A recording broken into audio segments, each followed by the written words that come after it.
6. Did she stop counting? I couldn't hear her. 4. Okay. 3. 2, 2. 1. 1. Yeah, go for it.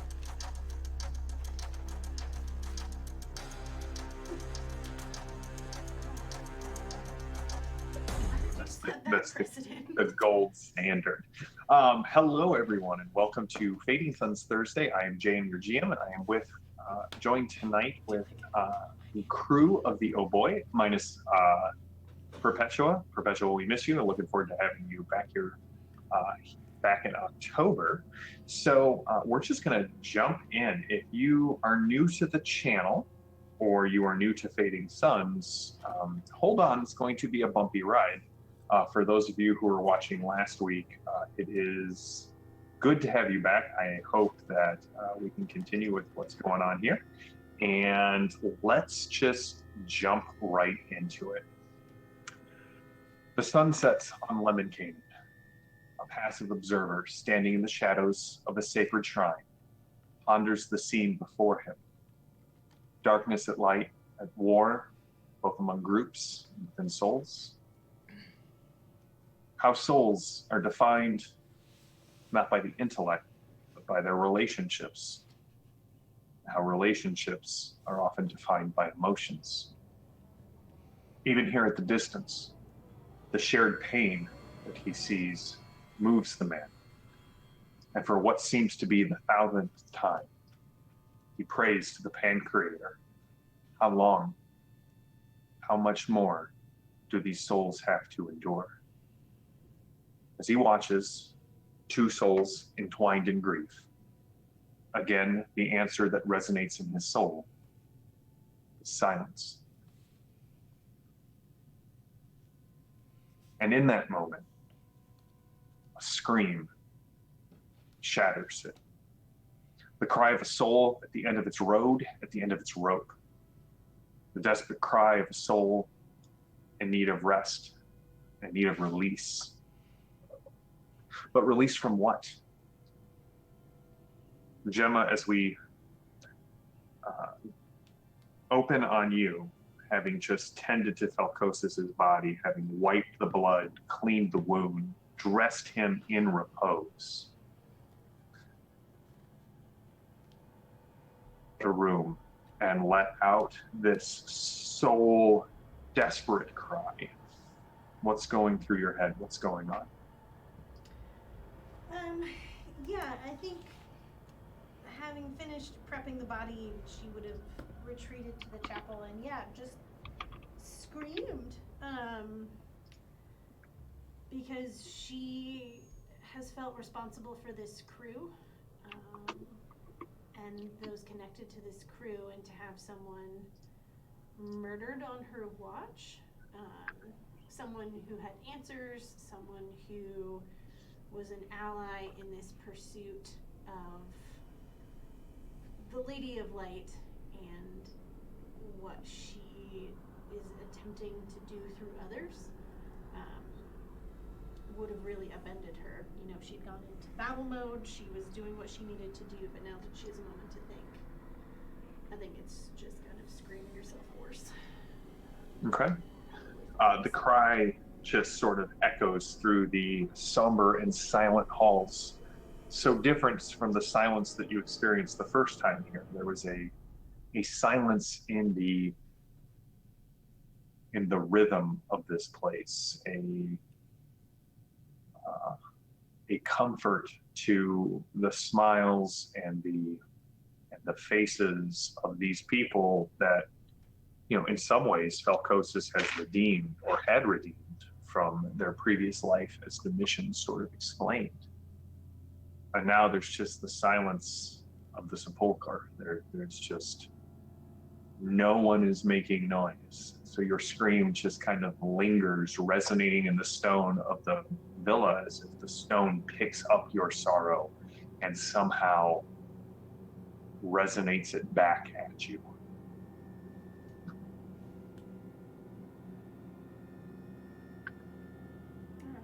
I don't know. Yeah, I think when when she's screamed herself out, unless someone comes to find her, she's just gonna sleep in the last place that she felt connected to anything, and especially to Falcosis. And where would that be? Oh, sorry, in the chapel.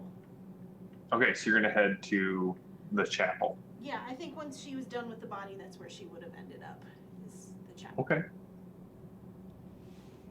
As you make your way to the chapel, you immediately sort of step out onto the yard, right? This vast, sort of palatial, manicured, everything was always attended to with the same eye to detail that Falcosis, again, an artist at heart, attended to everything. You remember when you first came here, how he kind of walked among the gardeners and those who tended, always adding a personal touch here and there. Several blades that needed re-edging, or a branch that needed trimming that was fine, but then his eye saw something that could make it not wrong, but make it just a little bit better, make it spring to life. And even now, you can see, just because of all of the events of the last week that has been going on here, you can see that touch is already starting to fade. Some of the grasses overhanging in the path, not unkempt, but that personal touch is already seeming to fade on the landscape. It is cliffs and the sunset to your left.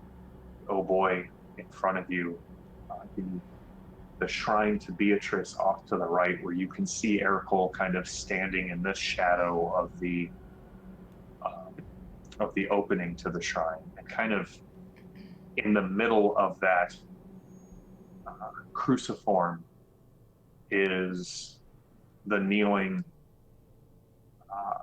shape of Val and Gregor, just sort of fallen to the ground, collapse onto each other, sharing in the grief of this moment.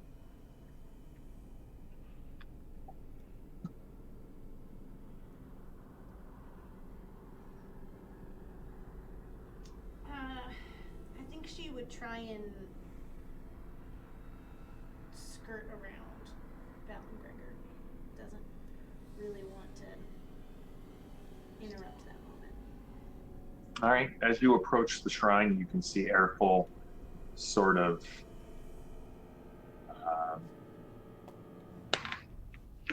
nods as you approach. And you, Gemma,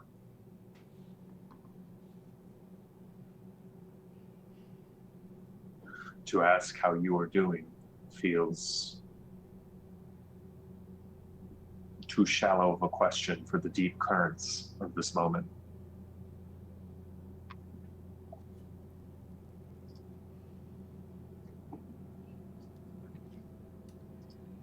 I don't know that I have an answer to that shallow of a question. Mm. For any answer I give will not contain the full scope. So I'm doing what I know best, which is to retreat and to pray. If you would not mind, I will join you in prayer. And he keeps staring at Val and Gregor. Their souls are being whetted to a razor's edge. But I cannot see the shape of things to come. I do not know if they are to be a scalpel to cut out the darkness from their midst, or the knife to be plunged into its heart.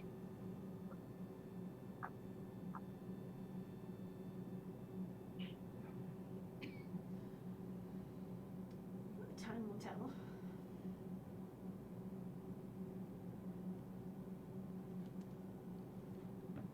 They need you, you know. I don't know what more I can give, or how much more I can give.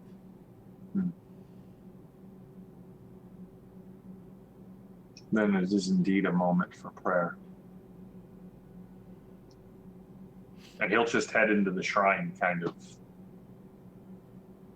Yep, she'll follow. All right. So you want to pray? Is there anything specific you're looking for? Or are you just looking for guidance? What is Gemma's prayer in this moment? I mean, I think half of it is yelling. Yelling about responsibility, yelling about being tasked with something that feels too big, yelling about being asked to protect what feels like a bunch of feral cats at times, each going their own direction. And then just an earnest sadness of, if you've placed me on this, where are you and what am I supposed to do? Go ahead and give me a faith plus focus roll, and we will come back to you in a moment. And when we left, we know where Val and Gregor are. We know Calypso is off behind the shrine, arguing with either herself or with a demon, and is up in the air. And so Jexa, you are in the bowels of the Oh Boy, getting it all ready for your journey to Hargard. Mm-hmm. Yeah. With Gregor, you guys were doing your typical banter back and forth, grousing at how you fix things versus how he fixes things. It's not up to, this. Right, so this is the Oh Boy, so we don't need everything to be pitch perfect, textbook, by the book, engineer guild. This thing's all held together with, But if it is pitch perfect, then we don't have to worry about it later on, and we can focus on, I don't know, the other engine falling out. No. Here's the thing. It will, and then Val came and wanted to talk with Gregor, so he kind of left you. He's like, whatever, fine, just do it how you want it. Okay. And he left about 15 minutes ago. He hasn't come back. There's no one else on the ship. There's just you, the hum, that constant hum of the mechanical pieces of the ship, the thrum of the engine as it just slowly cycles, the ever-present hiss of the hydraulics kind of realigning, that weird sort of puckering noise as Frank stalks something through the ship. Mm-hmm. And then you're pretty sure you heard a massive scream. That would have caused me to jerk and probably slam my head. You clang your head something. real good. Yeah, you're in the bowels of the ship, so you're like under the deck plates and everything. So there is. You now are not sure if it was a scream or just the pain in your head as you kind of sit up into a low beam. There is no OSHA in Fading Suns. So. Gah! Work it all. Glitches. Are there any towels or anything nearby? Sure, there's that greasy one you always carry with you. Excellent. I wrap it around that one spot where I hit my head. Like, okay, next time it's not gonna hurt so much. Okay. Yeah, I mean that's basically how engineering guild teaches you. The more you hit your head in the same spot, the thicker your skull becomes there. Oh no, it's not wrapped around my head. It's wrapped around the bar I just smacked. Oh. Unless Frank comes back behind you. Right, and takes it off, yeah. Let's be honest, he would do that. I'm not bleeding. No, I'm gonna go you just... find an ice pack. All right. Because that hurt. Is there more screaming? There's not more screaming. Okay. So we're not under attack. It doesn't seem to be. Gemma's already taken care of it. Alright, so I guess I head up to the mess, search for an ice pack. Okay, you got an ice pack. You are treating your wound. We'll jump over to Calypso. What are you doing? Azazel has disappeared after your discussion. I was hoping you just kind of didn't notice I was here for the duration of this episode. For the next 75 minutes, Lee is just hoping to. I think if you scoot back far enough, the green screen will just envelop. Right, envelop me in this bright yellow shirt. I know I should have. I made a mistake.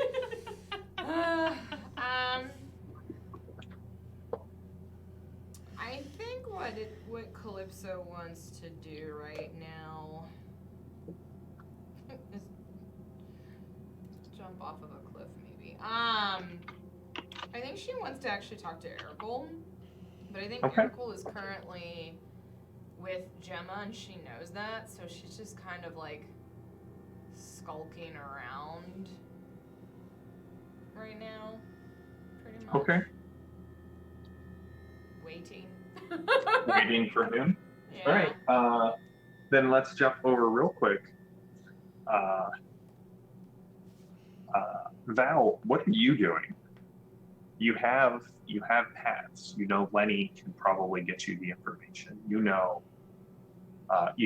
Gregor, basically your brother, is there just like sharing in this moment with you, which doesn't make it better, doesn't make it more bearable, but at least you know you're not alone.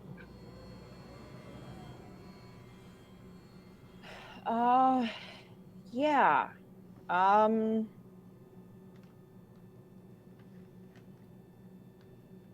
It's probably going to take a minute for Val to like get her head back in the game after breaking that news to Gregor, but after a little bit I will go call Lenny and try to track down a person with a burned hand leaving the planet, I guess. So you head back into the villa. You know Lucia's desk is filled with all of the comm equipment you would ever want. Do you want to make the call from the Oh Boy, or do you want to make it from there? I'll make it from Lucia's. All right. As you enter that room, Gregor kind of nodding and stumbling off towards the Oh Boy. You can see Domitian is in there. He is cleaning up what looks to be like shattered glass on the ground. It looks as if there's a large stain of tannish liquid. There's a large shards of ceramic. There's a metal tray that looks like it's been bent and thrown to the floor. And as he's wiping it up, Lady Val, my apologies and my deepest sympathies.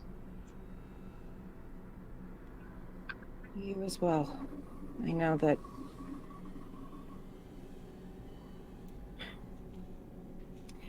I'm not the only one who's going to miss him. No. We'll all feel his absence. I spoke with your friend, the Lady Gemma, and she gave good advice. She usually does. It is interesting that both of us would say that about someone so steeped in the church. But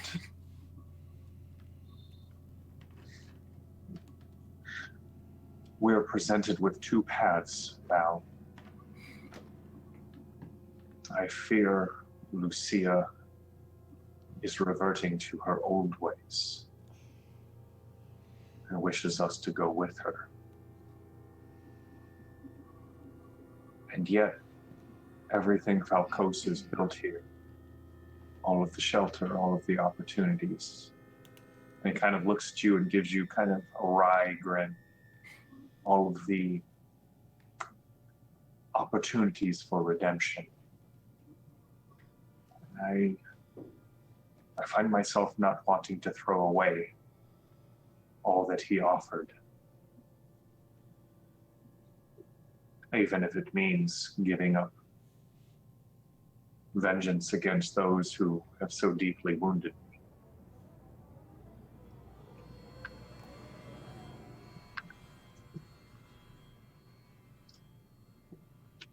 I can't speak for what Lucia is planning or what she intends to do, but no one's going to force you back to a path you don't want. I know her well enough to guarantee you that.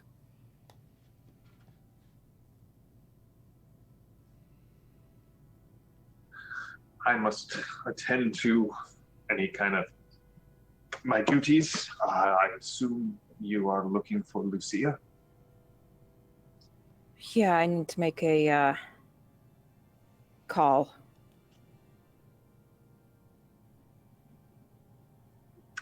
Very well. I will. If you, I will come back and clean this in a bit. He sort of stands up and pauses and then turns and kind of walks up and puts his hands on your shoulders. Be well. You too. Thank you. He walks off. When you kind of sit behind Lucia's desk, it's hard not to remember all of the years you spent running through here, chasing Gregor, being chased by Gregor, hiding from Gregor, learning from Lucia. Like, to see this desk from this side is a little off-putting. But the comm system this is what you were trained on, so you want to try and get a hold. What do you want to do with it? Remember, she is, she's Lucia, so use your imagination on what she has access to here at this desk. I think the first thing I'm looking for is I want a secure, untraceable line to Lenny that nobody's going to be listening in on. I'm assuming her desk can do that. Oh yeah, 100%. And as you squawk him, the line connects, and he's got his back to something. You can hear the sound of something frying in the background. Hey, I didn't think you were ever going to call me again. Does this mean I'm back in your... And he turns around, and you can see he kind of flips a thick piece of some purplish meat on the frying pan. He just looks at you, and you can see it steaming. It says, "Fork me." Hey, Val. Hey, Thought we Lenny. weren't going to be talking again while you were on planet. Yeah, you did think that, didn't you? Because you probably thought I was dead. I was not hoping for that, but Mm-hmm. just saying, it would have helped my situation quite a bit.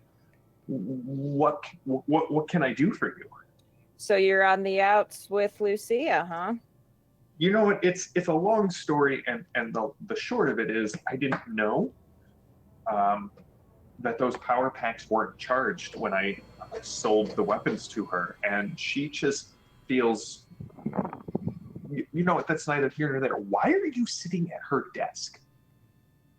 Well, Lenny, you might have a way to get back in her good graces if you help me out with something.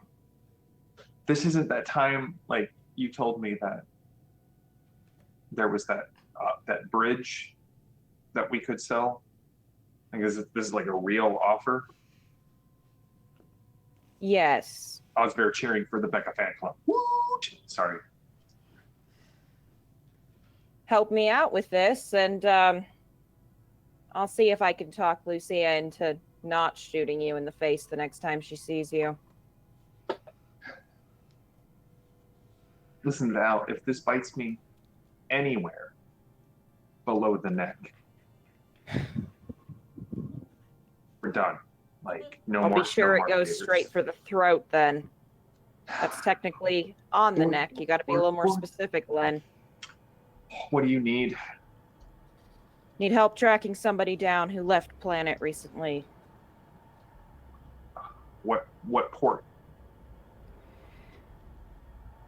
Probably the main one. Not sure. Could have been smuggled off too. Would have been hard to miss. How long ago?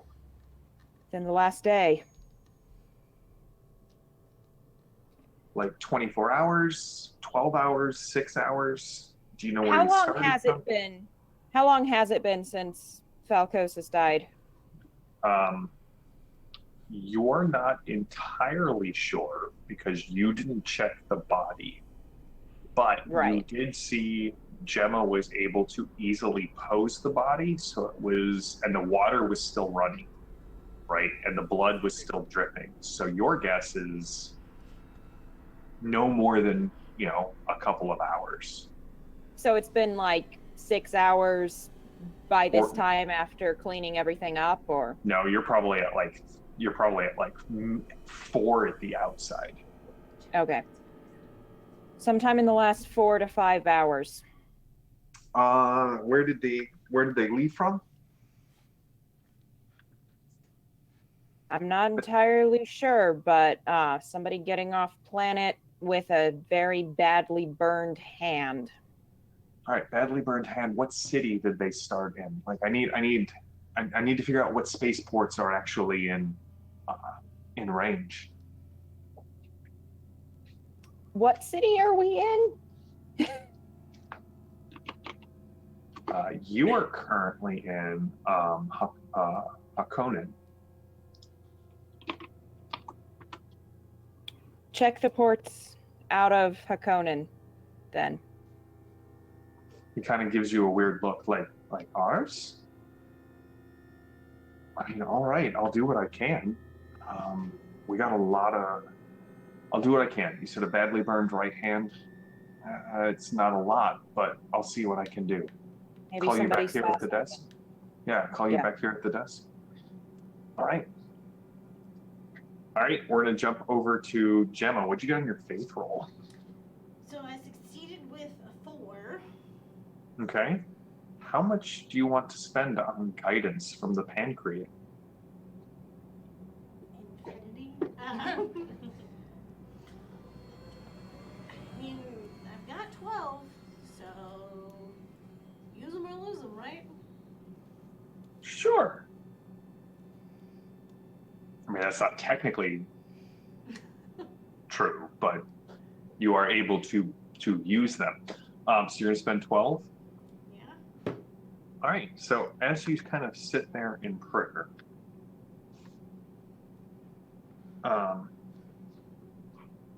you definitely get, it's not as if your pain or your rage or your utter emotional exhaustion goes away.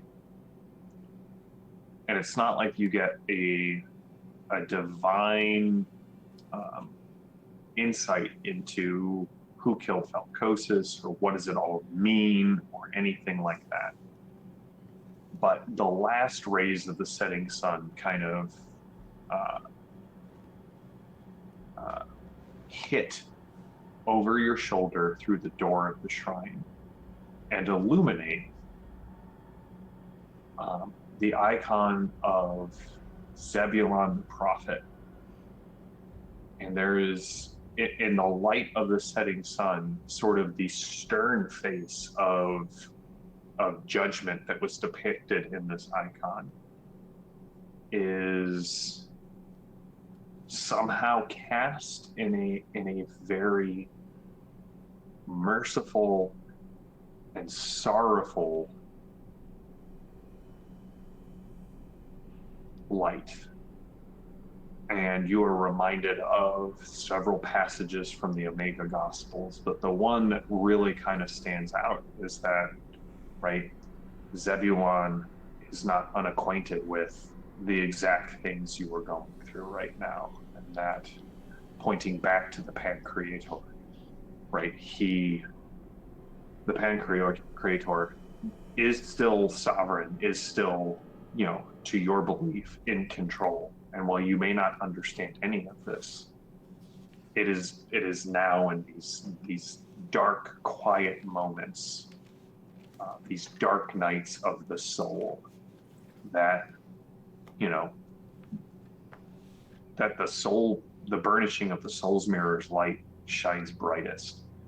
And the other thing that you kind of are struck at kind of here in this moment with the darkness all around the shrine, and as you were walking up to it, and now it feels like that one ray of the setting sunlight has kind of illuminated the whole of this shrine to Beatrice. Even though you weren't there for the discussion, you come to sort of the same conclusion that Ercole said to Calypso, that no matter how far down into the cave of darkness that you travel, no matter how dirty you allow through action or neglect for your soul's mirror to become, all it takes is a single decision, turning around, and the light's right there. It's never back at the end, the start of the tunnel. The light is always right there. A little bit of polishing is all that it takes to get the light of the Pancreator reflecting back out into the world. And sometimes that's all it takes for you. It's not about what you need to do. It's about where you're reflecting your light.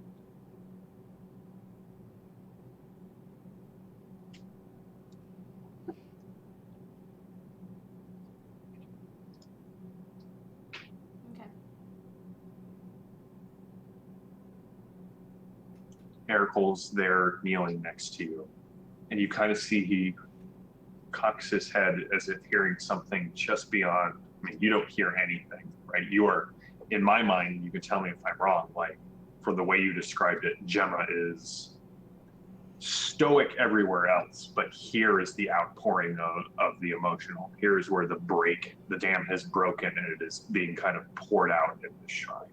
Yeah.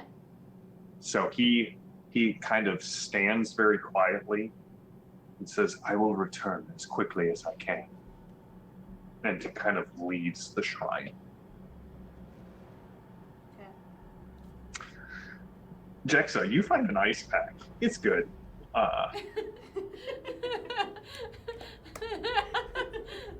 Great. You got you look in the little bit of reflective surfaces in the mess, and you can definitely see a big welt across your head, already swelling. Yeah. Ice pack on it. Yeah. What are you doing? Well, I check to see if Frank is anywhere around, and what Frank is what, like, as you kind of look around, you realize that Frank is sitting like right here, looking down at you, and somehow he's gotten that little round metal thing that Gregor uses to sharpen the kitchen knife, and he's currently sharpening his plastic knife. I roll my. And just watching you with his beady little octopus. Do we have treats for him, Calypso? We have something for him. I don't know if I call it treats, but Another rubber cigar? I mean, do we know what he eats, right? If he's both octopus and canine, he has to be an omnivore because both of those are. Right.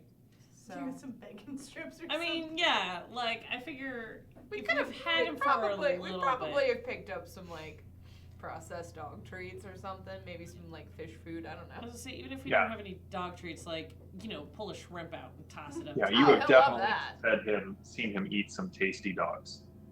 Yes. No. I Treats. tossed. Sorry, dog treats. I Thank didn't. you.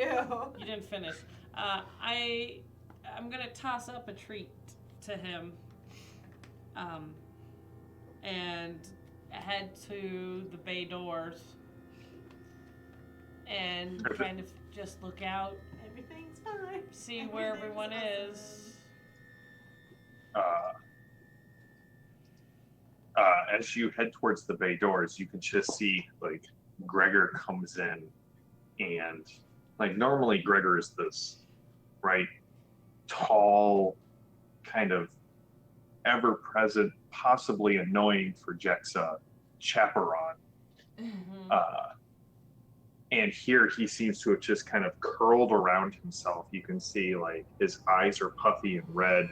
There are tear streaks through the grease on his cheeks, and he just kind of is slowly clomping up the ramp.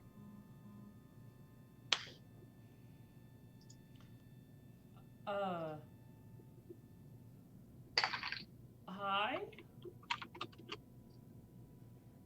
Hi. What's the matter?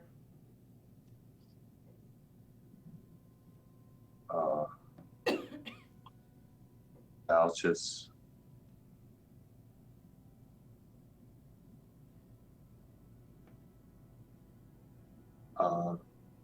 Falco says, my dad, while we were out at the wall,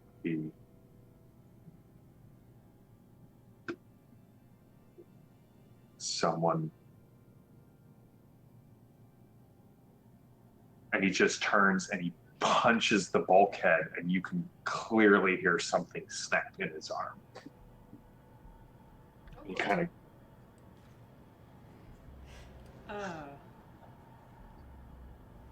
Hey. I think I need the med bay. Yeah. Let me help you with that. And I'll He kind of lets you lead him. Someone snuck into the villa, and they killed him. What?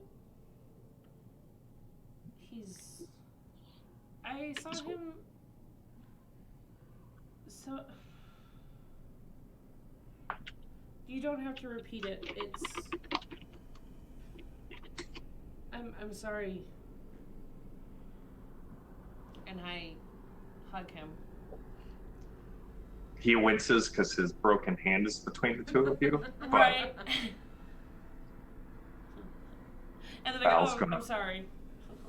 Val's gonna find out whoever did this. Uh-huh. We've got something slow and painful planned for them. Oh.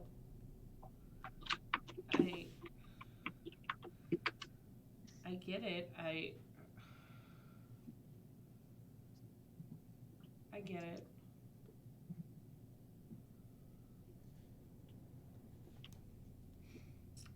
No, I mean, I'll try to help him with his hand.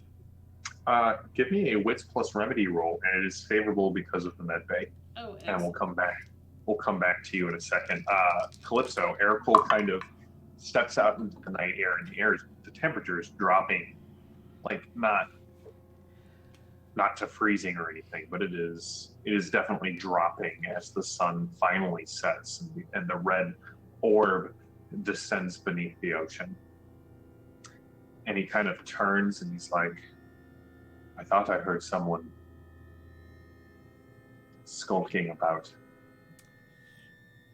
That's right, chat. I read.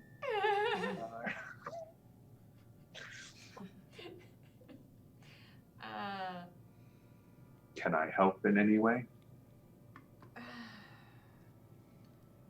Maybe.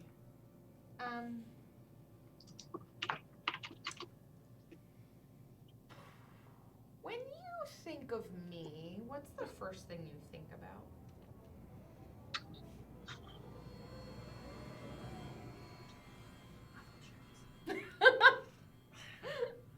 Hats. Big brimmed hats. Thigh-high boots. Demon possession. Wait, no, I'm sorry. I don't think we're helping. Poor Eric, he's just sitting there going, there's these strange little, like, goblins in my head saying things. He looks at you and there are animals, I am told, on Hargard. Large beasts with fangs and claws that can punch through a battle order adept armor. And yet, the Voldroks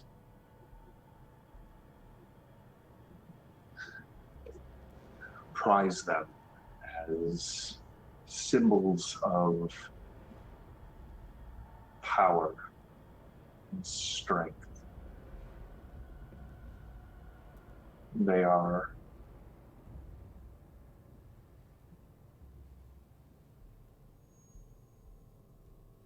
an appealing danger. And this is how I think of you. You are dangerous to those around you, yet you draw those around you close to you because there is something about you that binds this desperate crew, of which I am now part, it seems, together. Well,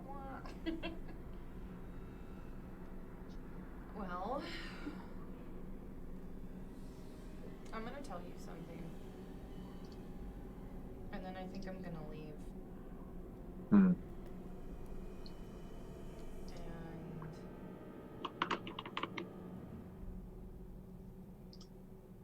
I never thought of myself as a good person. Still don't. I think that some people believe in the foundations of retribution and changing your ways, and I just feel like we always circle back, whether we mean to or not. And I'm very familiar with that ancient saying that the road to hell is paved with good intention. He gives you a smirk.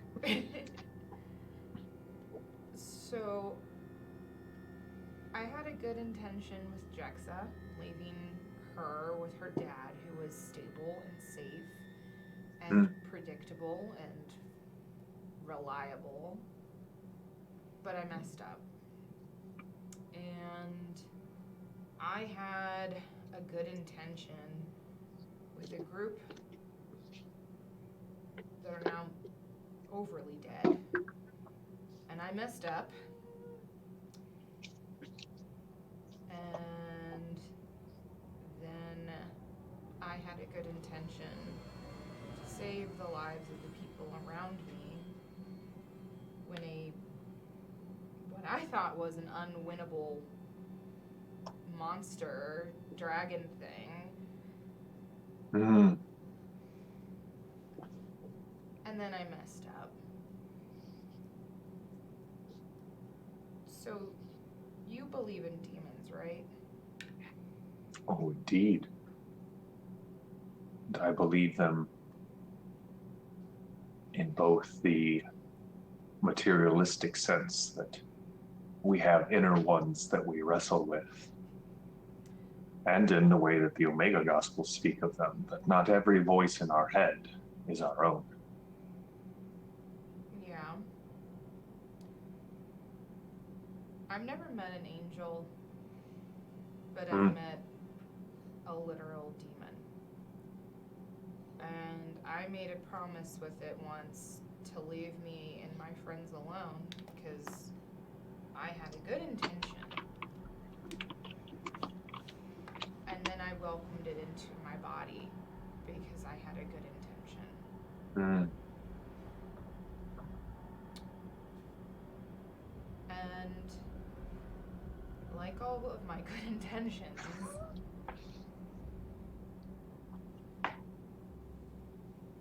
my fiance's father is dead because of me, and I can't be here anymore. Looks.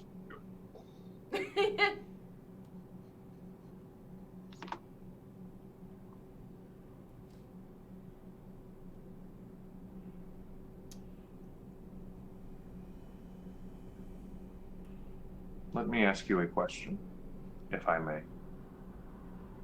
He pulls his sword out, and he brings it like right, kind of, not touching your neck, but close to it. She doesn't flinch. If I said right now that you had to go kill Jexa, or I would kill you, or I would kill Gemma,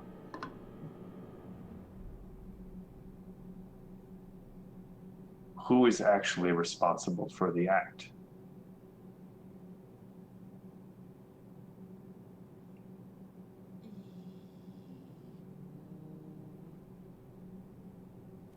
She's like, oh, she has an intelligence, or she has a wits of 8, and yet she's like, hold on here, sir. She says,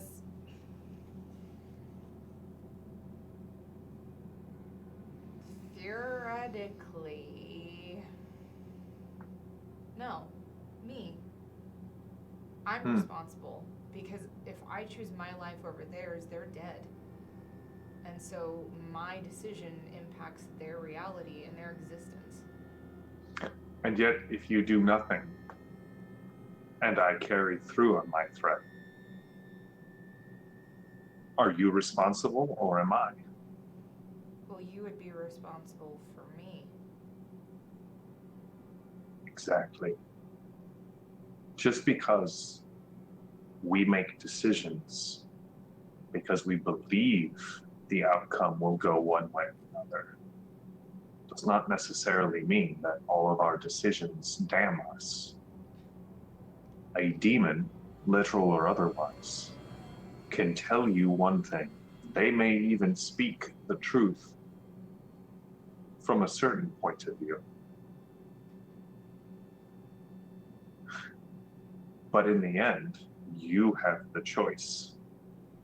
And as I told you on the cliff not so far away, none of us are so far gone that a single decision cannot alter the course of our destiny. I don't know. The death of your fiance's father and an untimely gruesome murder is a pretty hefty one. Did you kill Falcosis? No.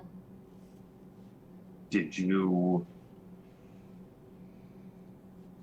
prevent his death? Is there any way you could have prevented his death? Well, if you would recall when we were speaking literally 5 yards that way. No, he remembers. Good times. I told you I didn't remember anything. And you helped me remember it. And what I saw was the demon. I think it brought another demon here. I think it's a sibling. And the sibling killed Falcosis. And the demon used my body to ensure that its family member got off this planet. And had I not revealed that to you and helped you remember, you would never have known that you had any part in this. I mean, yeah, but then we're stripping accountability from anybody who's like No. drunk or high. And You have a responsibility. But you are not responsible for Falcosis' death. So you are now faced with a choice. It sounds to me like, from what you just laid out, your good intentions typically have been to abandon and retreat. That option is available to you. But there is also the choice, and he kind of holds out his left hand, he holds up his right hand. You do have the choice. I have seen this crew. There is love here. Gregor loves you. Gemma cares deeply for you. Jexa, despite the fact that she is a teenager, I find her quite grating sometimes. But Ow! What have I done to you? Boys. You probably talked about your boys one too many times. I think the choice before you is far simpler than redemption or damnation. Great ideas. It is far simpler than that. It is between responsibility and accountability, as you just claimed for yourself, and flight. If you run, you always run. The only way we take a stand against the darkness, metaphorical or literal, however you interpret this. And here's the thing, you may have not seen an angel, but you've been in the presence of a saint. You have seen things that few others in the known worlds have. And maybe it's not enough to believe in the Pancreator, but surely it's enough to let you glimpse that there are powers of evil in this universe, but there are also powers of good.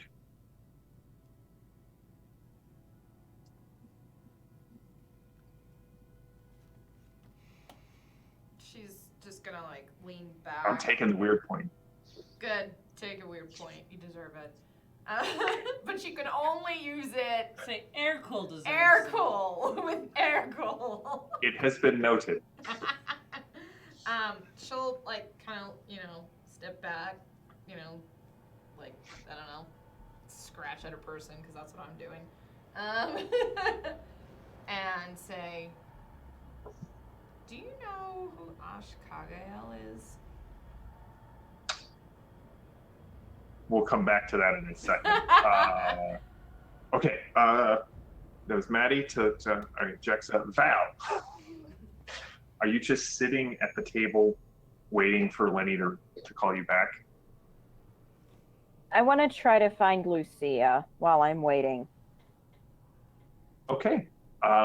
It does not take you long to find Lucia. She is down in one of the sub-levels of the villa, the one that kind of exits out onto the, onto the surf. And you can see that she is currently loading with two other people. Now remember, the staff here was all recruited from her old gang, and there was about 30 of them. You knew this. There are only two there helping her load crates onto this small ship, and one of them just does not look like he wants to be there. The other one, she is like, Lucia is in black synth leather armor. She has, you can see she's got an e-shield. She has two large caliber revolvers on either side, strapped to each hip, and a small knife with a shield breaker attachment on it. And she is they're loading duffel bags and crates into the back of this, what seems to be a small seagoing vessel, but you know that Lucia has several other sites that she could get to by boat. Val, are you coming with me? Where are you going? Hunting. They're not on planet anymore. Oh, I know. It's time to see if the old ship still is space-worthy. You don't even know where you're going. Not yet, but I have several people scanning all of the spaceports. Don't care where this person flees to. There is no place in the known worlds that they will escape to. I don't care if they flee to the heart of Byzantium Secundus, or to the depths of Voldroxy space, or hide behind an inquisitorial seal. I will have my pint of blood, and then keep bleeding him until it is dry.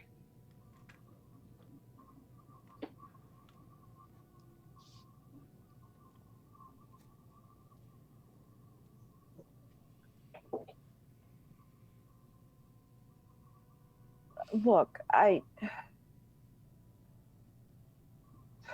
want to come with you. Maybe we'll end up, I don't know where the old boy is going.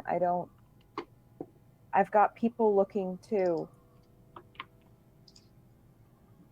Just don't just disappear.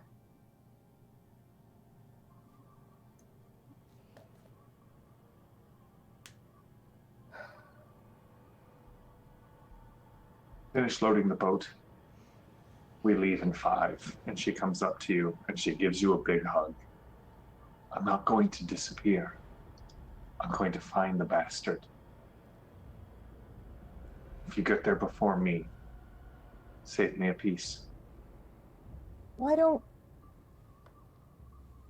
wait until we know more? We can go together. We can figure this out together. I can't just sit around and wait. You know me, Val. I have to. And I can't lose another parent.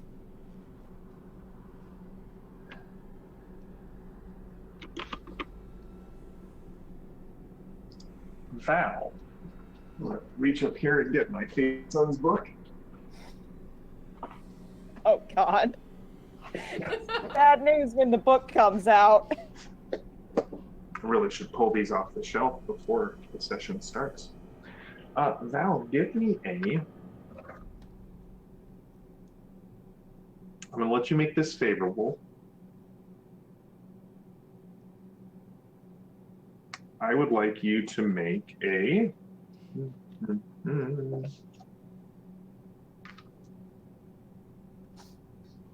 presence plus... I'm going to call it an impress roll. Okay. And you may do this favorably. Okay. I'm looking for... Well, hang on. Can I dump VP into it to raise my You target could number? definitely dump VP into it. Okay, so I'm looking for a 14 or lower. That's cocked.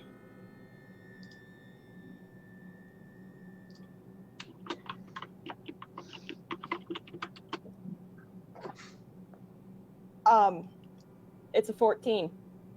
You got a critical I can send you a success? picture of the dice. I can send you a picture, but it's a 14. I never assume anyone at this table is milking any rolls.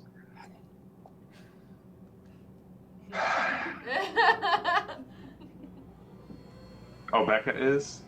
Sweet. Okay. Like how you get blamed. I always Good- get good- it. It's fine. And she's Good to pointing, know. She's pointing directly at Maddie. It's fine. I always get blamed.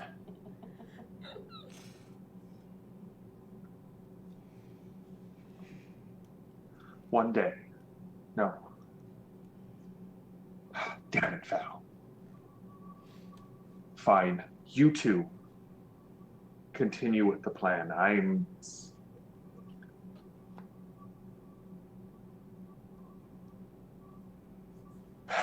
I'm going to stay with Val. And perhaps commandeer my daughter-in-law's ship.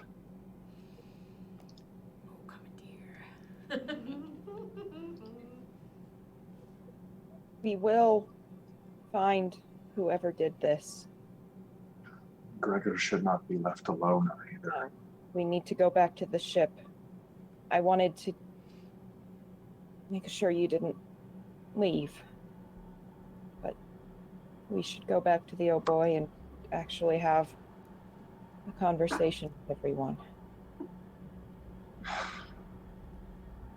Very well. All right, Val. You have my attention. Let's go see how this plays out. She hugs the two crew members. The gentleman who kind of seemed a little iffy kind of just looks at you, Val, and gives you a nod. We'll be ready. She'll know how to get a hold of us.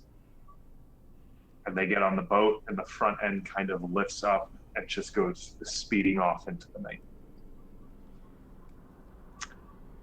Jexa. Can I set it up? Oh. Can I have set up Lenny's call to go to be rerouted to my squawker if he calls me back? Yeah, 100%. Okay, because I want Super. I want call forwarding, please. Yeah, super easy. Barely an inconvenience. I may have fallen down a rabbit hole today. Jexa, what'd you get on your remedy roll? 6. All right, you managed to get the bones in his hands x-rayed. He definitely broke several in his hand, but you get it set. You get the elixir in his system. He should be right as rain Okay. in a couple of hours. Okay. Have you seen the captain? She's not ready. No. No, I haven't seen anyone since you left with Val. I mean, there's Frank, and he's being creepy as all get out. You hear And I mean, he's in the vents again. yes, I gave him a shrimp. Oh no, Jexa. Now I'm gonna be having to crawl in the vents and clean that up. He loves them, but they just don't agree with him. Oh, that's what that smell has been. Oh, that makes sense. Yeah, yeah. I feel like we need to put a memo or something on the fridge. I'm sorry about losing my temper back there. It's I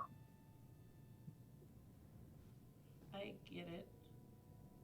I mean, back in the academy, I might have hit one or two other engineers for comments about, where my mom was. Parents yeah, are... but those Ponces deserved it. They did.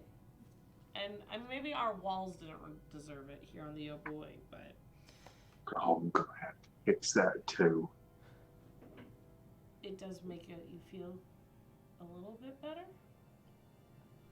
I mean, the elixir's kind of nice. It It's is. got that kind of glazed look. Right. Oh, buddy.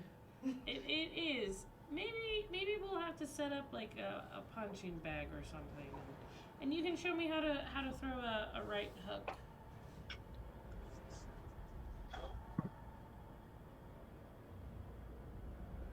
I really would have liked you to get to know him better.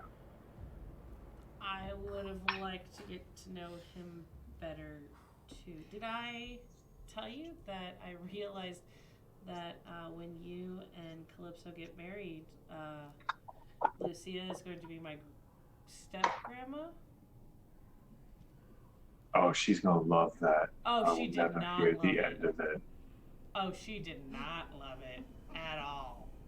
I think Zelkosis was open to the idea of being step grandpa. Pop. Oh, we did call him Pop. No, I gotta go.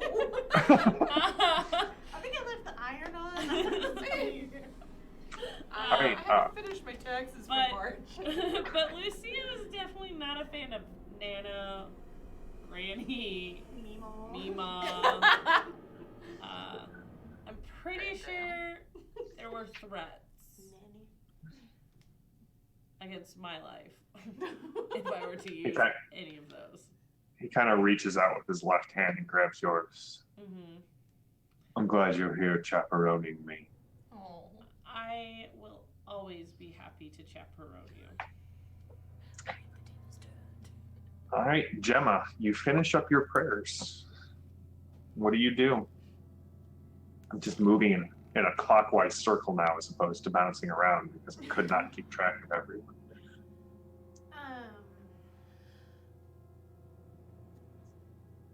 I think she will rock back on her heels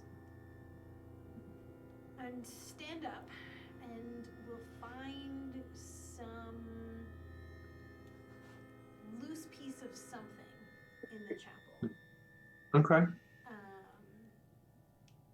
And if anyone was watching, they would see her pry open the chest piece on her armor and tuck that in there, along with trinkets from 4 or 5 other people, and then kind of seal that up and then walk out the chapel. All right. We'll dovetail you into the end of this conversation here real quick. So, Calypso, you... Oh, I did. It's you and Aircole. Yep, sure is. Yay! Never thought that she'd talk to this man for this long, but here we are. It's that captivating beard and ponytail. It just sucks you in. Maddie would know. No? Yeah. Just me. Dude who would drive a Subaru. They would. Or an open top Jeep. Oh yeah. Okay, but yes. Huh. Yes. All right. She's asked Burner. if he knows what Azazel is. Or no, you asked about Ashkagael. Oh, I asked about Ashkagael. She knows both of them, so she can ask that one first. That's fine. I have heard this name.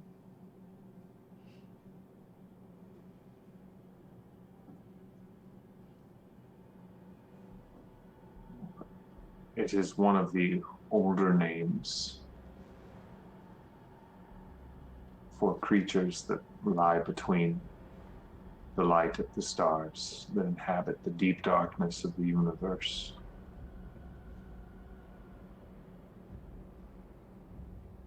It would be a mistake to assume that they have any sort of hierarchy, but as I understand it, she is a loathsome creature known as the Queen of Crows. For she and those who debase themselves before her acquire a taste for the flesh of the dead. If I'm being honest, there are several times I have sensed a presence like that since joining up with this group. Well, as I This just is- confessed, I don't have Ashkagael in my head, but mine is named Azazel. The Sin Bearer? Is that what he is? It is, they are. There are references to Azazel in the Omega Gospels, the scapegoat, the ram that is cast out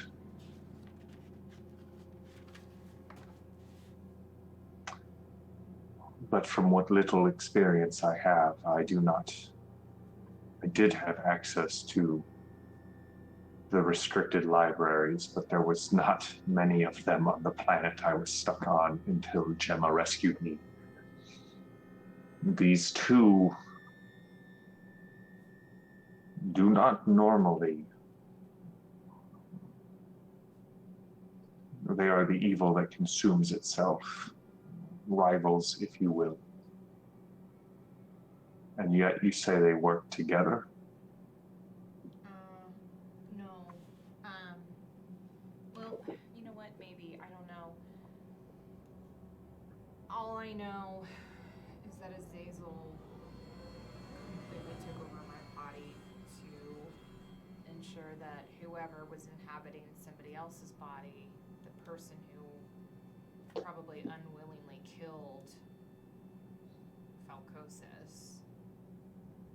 I don't know what that one's name is, but I'm pretty sure it's related to Azazel.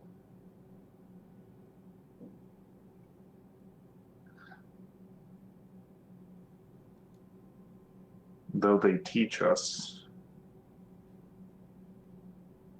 inside the church, inside the orthodoxy, that we may be called upon to do battle against demons of the dark.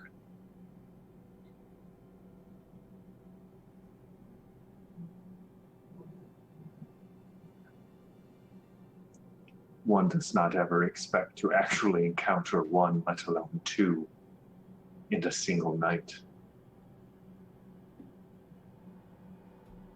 Well, good intention, bad result. I'm good at that. Very Well, good at that. Here's the thing about demons. They prefer the dark. It allows them to grow and spread unchecked. You have allowed at least one person to share in this knowledge. And I will not betray you to your allies, but if you wish to have someone at your side to stand with you against this Azazel, it would be my great honor to do so. She'll laugh and kind of be like, well, allegedly I hang out with one saint. I don't know if I'm ready for two. Oh, I am no saint. Merely a humble servant of the Pancreator in whatever way I can be of use. At this point, you can definitely hear, remember, Jim is not what we would call the most subtle or quiet of instruments of the Pancreator. Pretty much. Battle buttons. Those buttons. But you can hear her coming out of the shrine, and you can see at this point, Calypso, as you kind of like the lights on the ground are starting to come up, the stars are coming out, and you can see Lucia and Val are kind of moving towards the oboe. Ercol's kind of standing pretty close to you because you guys are having this kind of very quiet conversation, and Gemma is coming out of the shrine. So Gemma, you hear Calypso's kind of, I assume, a very sardonic kind of self-pitying laugh, or is that a fair assessment of Calypso's laugh, or is there a different? Okay. No, if you're talking about the laugh where she was like, "No two saints," then yeah. Yeah. So you come out, you can see Ercol is talking to Calypso, you can see Val and Lucia crossing. They're heading toward the oboe with deliberate intention.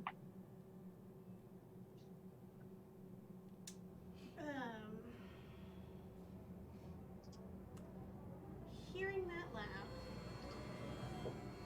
seeing the look on Ercol's face, but also going, this is the first friend that she's seen since all of it happened. I'm assuming, like, buns are askew. Like, it's everywhere. And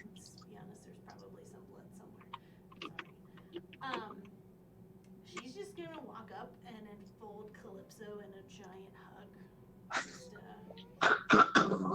I know it's probably not the coziest hug because it's a lot of like metal and plasticine. I crush her. That's the end. Yeah, just today has been a really hard day, and hearing the tone in her voice, I think that would be the first. Right, bitch.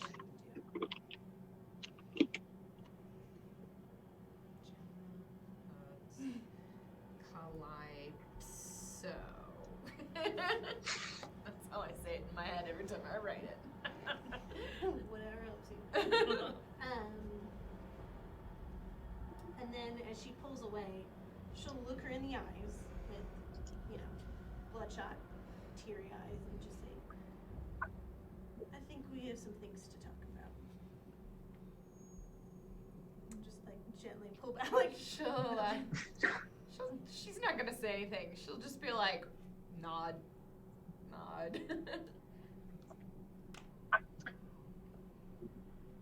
All right. So, Val, as you and Lucia make it on the ship, Jexa, you witness Mima kind of enfold Gregor in a hug, and for the first time you can see Gregor actually kind of like responding to Lucia as a mother and not how he's talked about her kind of this whole time. Yeah.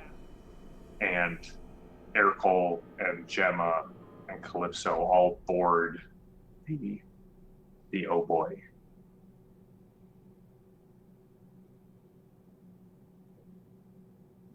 And it ends in silence. No one really ready to speak yet. But there's this sense just outside of the ship that the darkness also waits in silence, waiting to see which way the scales will tumble.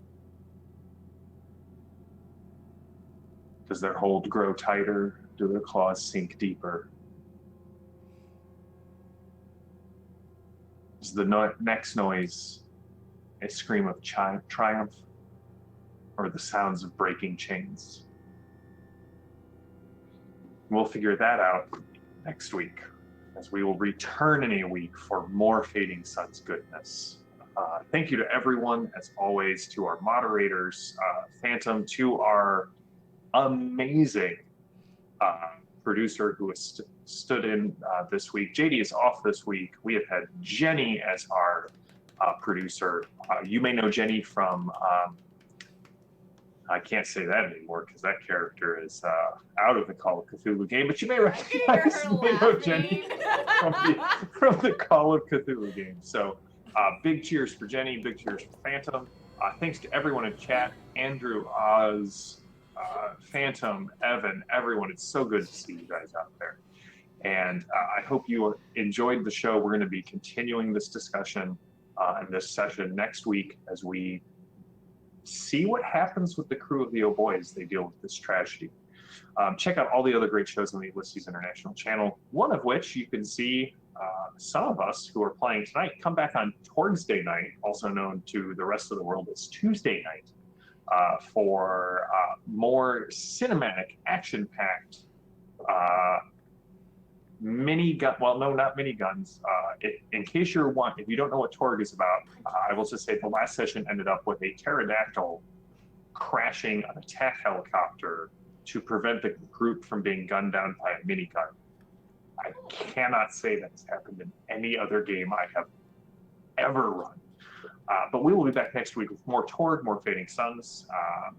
This is, Heretical Musings returns on the 23rd of this month. I'm so excited to see that.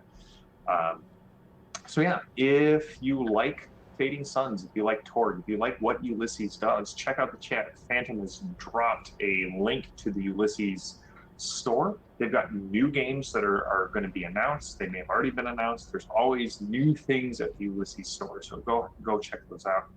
If you like what we do, please check out the Iconic Production channel. where we stream right now on Monday nights. We have a ton of Epilogue content, both in podcast form and on YouTube.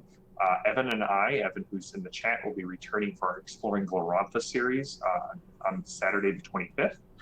And yeah, if you like the show, please consider subscribing here. Follow Ulysses on everywhere that media is social. I am JM the GM. This is the exceptional crew of the Oh Boy, and we will be back in 1 week. Until then, stay safe, stay healthy, and stay gaming. Have a good one.